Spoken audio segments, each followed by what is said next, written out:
Retailers lower despite positive data on the sector. Go figure that. A sharp sell-off in Macy's shares pulling down the S&P Retail ETF. As you can see, Macy's off 15%. The SPY to the ETF there also down 2.5%. The broad sector decline comes as government data shows that retail sales rose 0.5% last month. Joining us now to break it all down, as they say, is Brian Dodge, Senior EVP of the Retail Industry Leaders Association. Brian, thanks so much for joining us. It seems to me a strong economy is translating into confidence when people are out there going to retail stores and buying, right?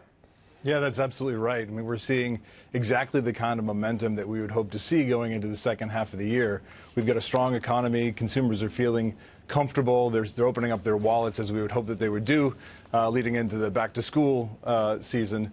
But I think what's most important is we're seeing retailers able to capitalize off of this because of the investments that they've made over the course of the last several months and years to right-size their store set, to make sure that they're capable of serving customers where they want to shop, whether that's in stores, online, sitting on their couch, on their cell phone, however they choose to shop. So this is really great news all around for retailers. You know, you represent a lot of the big brands out there, of course, Home Depot, Walmart, Gap, you know, name them, a long list of names. Is there any fear, a dark cloud that the trade war and potential tariffs, is that a concern of the retailers?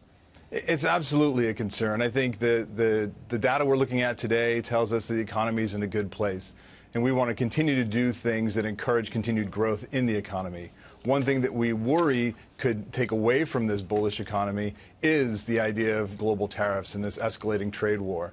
We've seen some impact from the tariffs that have gone into place up to this point, but we're seeing a rapid escalation as we get deeper into this process. And so we're closely engaged in this as are our members, and watching it very carefully and trying to discourage any further escalation. What did you make of the Macy's report? I thought generally it was pretty good, but there was some slowing, you know, some growth slowing down, and it was pretty harshly treated in today's session.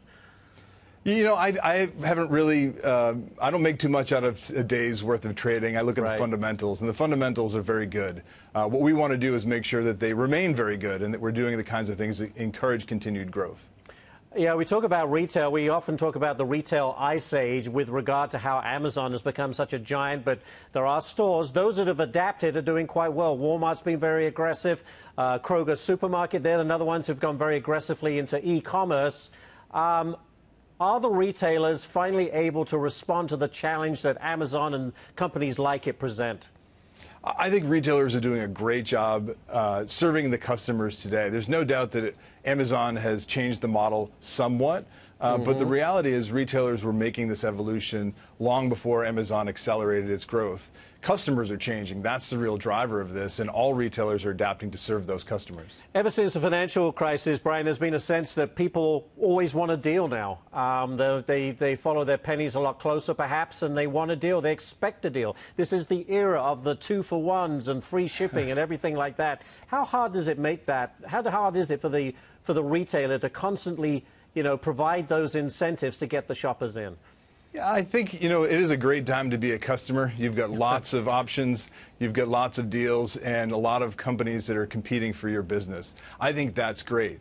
To go back to a point I made a moment ago, one thing that would interfere with their ability to continue to offer those great deals is any kind of cost pressure coming by way of tariffs. Tariffs are ultimately taxes that are paid by end users here in the United States, and we want to avoid that. I agree with you there. Brian Dodge. Brian, thank you so much. We're out of time. We really appreciate it. On a tough day for the retail sector, but overall, the numbers, the outlook for retail sales has been pretty good recently. Brian, thank you very much.